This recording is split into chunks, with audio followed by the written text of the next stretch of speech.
49살 이동욱 씨가 처음 대마초를 접한 건 고등학생 때였습니다. 20대 때에는 후배의 권유로 필로폰에도 손을 대기 시작했고 마약은 이 씨를 이후 20년 넘게 지배했습니다. 이 씨는 4년 전에야 겨우 마약을 떨쳐낼 수 있었습니다. 가족들이 힘든 게 보기가 이제 저도 너무 힘들고 그래서 이제 자살 기도도 몇 번 했고 또 이걸 내가 이길 수 없다는 걸 아니까 너무 답답하고 눈물만 나오는 거예요. 근데 약물이라는 게 그런 거거든요.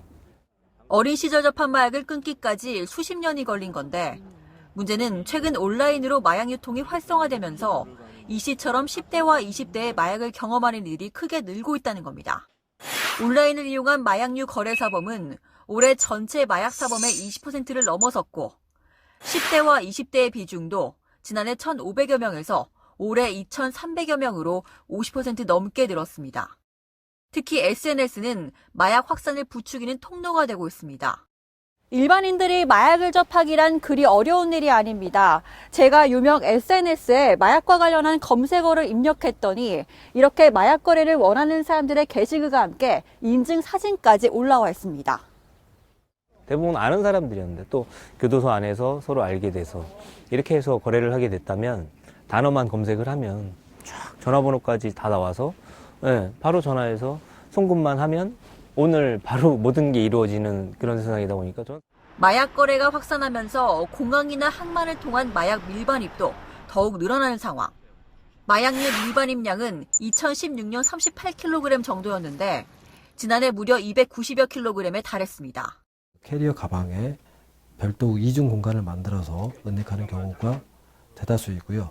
커피 봉지, 차 봉지, 아니면 어린이용 장난감, 양초 등 숨길 수 있는 공간이 있으면 어떤 물건이든지 갈수록 교묘해지는 마약 유통 수법에 온라인망까지 더해지면서 우리 일상이 크게 위협받고 있습니다.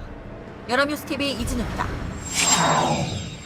클럽 버닝썬 사건에 이은 재벌가 마약 투약 논란. 일반 주택가까지 마약이 침투하면서 마약 청정국도 이제 옛말이 됐습니다. 요즘 인터넷으로 뭐 채팅도 할 수 있고 그렇게 막 소통하면서 굳이 현장에 안 나가도 그렇게 막 그 뭐 소포를 보내던가 그렇게 할 수 있는데 그렇게 다 발달되다 보니까 오히려 그 역효과로 미성년자들도 심지어 이렇게 마약을 습득할 수 있는 이런 시대가 돼가지고.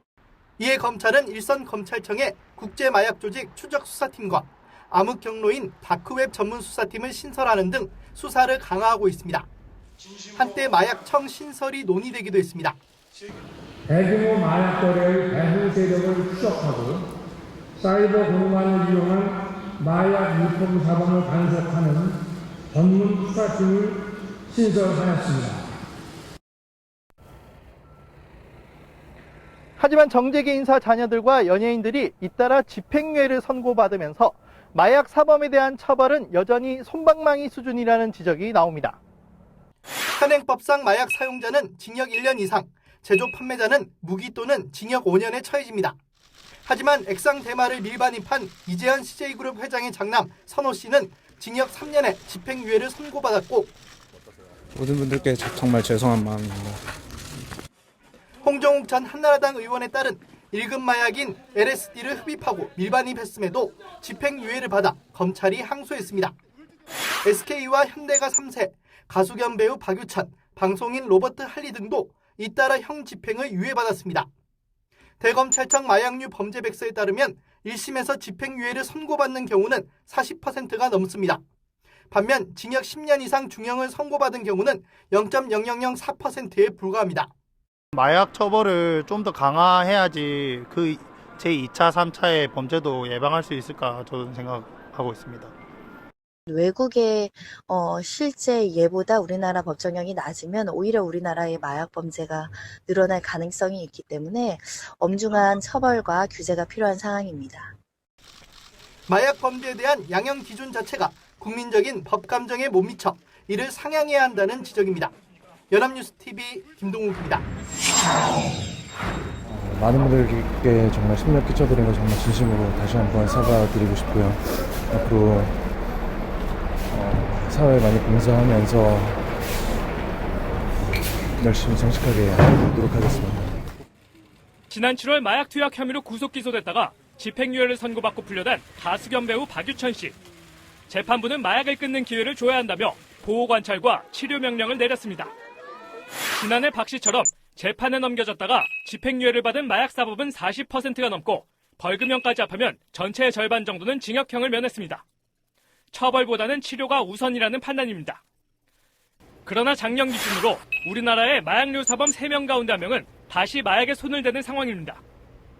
초기 사용자를 위해서 적절한 치료와 재활 시스템의 부재의 결과라고 생각을 하고요. 최근에는 LSD와 같은 강력한 마약에도 쉽게 노출되는 전문가들은 마약 사범을 치료하는 국가제도인 치료보호와 치료감호부터 활용도를 높여야 한다고 지적합니다. 입원 또는 통원 치료를 받도록 하거나 감호소의 수용해 치료를 받게 하는 제도인데 대상은 작년 전체 마약 사범의 2% 정도에 불과합니다.